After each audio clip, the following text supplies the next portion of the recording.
Depuis des centaines d'années, des personnes aux États-Unis ont signalé avoir entendu de forts bruits étranges. Ces sons mystérieux sont appelés skyquakes. Et oui, c'est une réalité. Si vous avez déjà entendu un bruit fort et lointain qui n'était clairement pas un orage ni le bruit d'un moteur de voiture qui pétarade. Félicitations, il semble que vous ayez vous-même fait l'expérience d'un skyquake. Des gens les signalent partout dans le monde, des États-Unis à l'Inde et au Japon. Ils portent différents noms, et nous ne savons toujours pas exactement pourquoi ils se produisent. Parfois, ces bruits sourds accompagnent les tremblements de terre. Les gens les ont entendus lors des tremblements de terre de New Madrid au début du 19e siècle, et jusqu'en janvier 2020. Ceux qui les ont vécus décrivent les tremblements de ciel comme un bruit de ruée ou de roulement.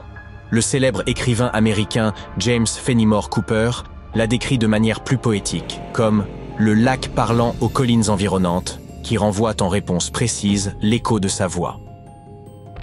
Parfois, ces bruits mystérieux se produisent par temps froid au lieu de lors des tremblements de terre. L'un des points chauds des grondements du ciel se trouve près du lac Seneca à New York. Ils les appellent les Seneca Guns.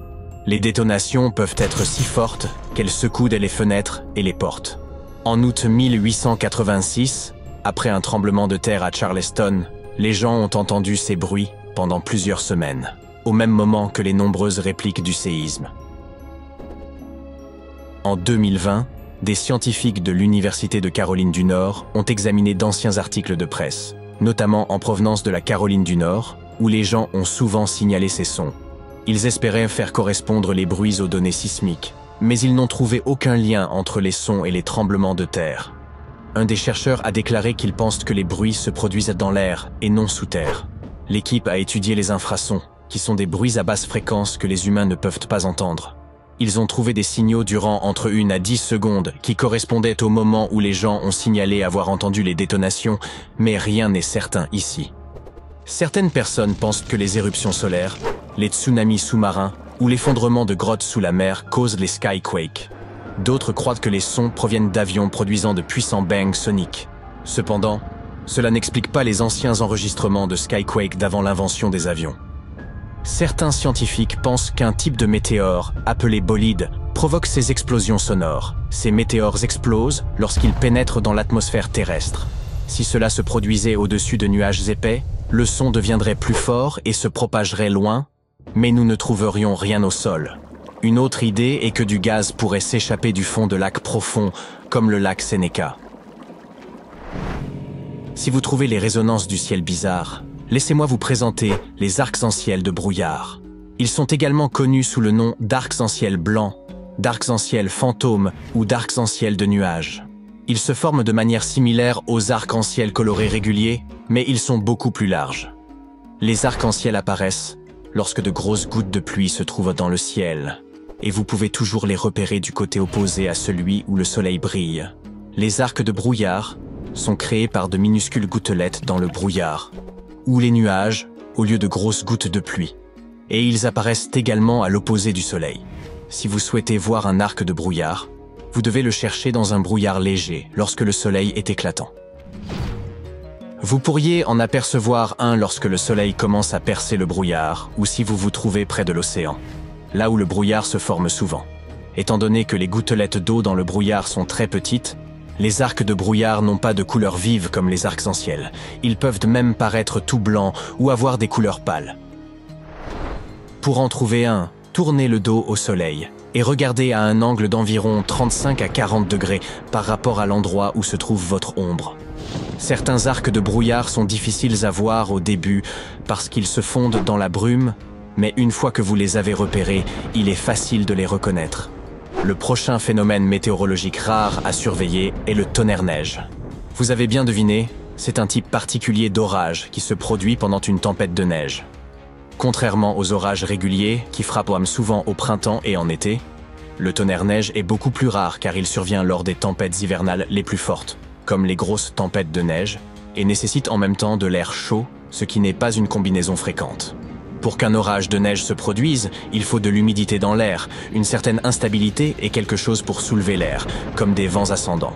Tout comme dans les orages normaux, des éclairs peuvent apparaître lorsque vous entendez le tonnerre. Les éclairs des orages de neige se déplacent généralement de nuage à nuage au lieu de frapper le sol. Et le son du tonnerre est également différent, plus comme un grondement sourd plutôt qu'un bruit fort car la neige atténue le son. Vous êtes moins susceptible d'être frappé par celui-ci, mais il est toujours important de rester à l'intérieur lorsque vous entendez le tonnerre pour votre sécurité. Fan des aurores boréales, celui-ci est pour vous. Les scientifiques ont remarqué une nouvelle sorte de lueur dans le ciel qui ressemblait à une traînée violette. Ils l'ont surnommé Steve, en plaisantant, mais lui ont ensuite donné un nom plus scientifique. Accroissement de la vitesse d'émission thermique forte. Steve pour faire court. Steve est en réalité un courant rapide de gaz surchauffé qui se déplace toujours vers l'ouest et n'apparaît que peu avant minuit. Il se demandait si quelque chose comme Steve pouvait se produire après minuit, mais se déplaçant dans la direction opposée. Et maintenant, les scientifiques pensent avoir découvert cet anti-Steve en analysant des données d'une station de recherche en Norvège. En décembre 2021, ils ont pris une photo d'une bande violette brillante s'étendant sur 998 km dans le ciel, et elle n'est apparue qu'après minuit. Les satellites de l'Agence spatiale européenne ont également mesuré les conditions dans cette partie du ciel et ont constaté que les ions se déplaçaient vers l'est. Le jumeau nocturne de Steve n'a pas encore été officiellement nommé, mais ce serait chouette s'il s'appelait SAM, abréviation de Steve After Midnight. Si vous avez déjà vu de la neige par une journée ensoleillée tombant du ciel sans un seul nuage, c'était sûrement de la poussière de diamant. C'est un type de phénomène météo particulier, où des millions de minuscules cristaux de glace se forment près du sol. Ces cristaux de glace flottent lentement dans l'air, un peu comme la poussière flotte dans votre maison. Lorsque la lumière du soleil frappe ces cristaux, ils scintillent comme des diamants. Contrairement à la neige ordinaire, la poussière de diamant peut tomber d'un ciel dégagé, ce qui explique pourquoi on l'appelle parfois précipitation en ciel clair. Ça se produit en raison d'une inversion de température. Normalement, il fait plus froid en s'élevant du sol, mais lors d'une inversion de température, l'air froid reste près du sol et l'air plus chaud se trouve au-dessus. L'air chaud contient plus de vapeur d'eau et lorsqu'il se mélange à l'air froid près du sol, il se transforme directement en cristaux de glace et la poudrerie de glace se forme. Pour que cela se produise, l'air près du sol doit être extrêmement froid, bien en dessous de la température de congélation. La poussière de diamant peut tomber pendant plusieurs jours, mais elle est si légère qu'elle ne s'accumule généralement pas sur le sol comme la neige ordinaire. Un trou de Virol, également connu sous le nom de nuage perforé, est le prochain sur notre liste. Ce grand espace circulaire ou ovale apparaît parfois dans certains nuages. Ces types de nuages flottent haut dans le ciel et sont souvent constitués de minuscules gouttelettes d'eau plus froides que le point de congélation, mais qui ne sont pas encore gelées. Ces gouttelettes d'eau spéciales sont appelées sursaturées et elles ont besoin d'une raison pour geler. Les cristaux de glace leur fournissent cette raison. Lorsqu'un avion traverse un nuage, il peut y introduire ces cristaux de glace. Une fois que les cristaux de glace sont présents, les gouttelettes d'eau en surfusion gèlent rapidement, grossissent et commencent à tomber du nuage. Cela crée un trou dans le nuage, et à mesure que d'autres gouttelettes à proximité gèlent, le trou s'élargit et se propage vers l'extérieur. N'importe quelle tornade est effrayante, mais une tornade de feu porte l'horreur à un tout autre niveau. Ces mauvais garçons sont des tours tourbillonnantes de flammes et de cendres qui se forment lorsqu'il y a une chaleur extrême, des vents forts et un sol irrégulier. La chaleur intense du feu fait monter rapidement l'air chaud. L'air plus frais des côtés se précipite pour le remplacer et crée des vents forts. Lorsque des vents provenant de différentes directions se rencontrent, cela fait tourner le feu comme une tornade. Il devient plus fort et peut même créer son propre climat.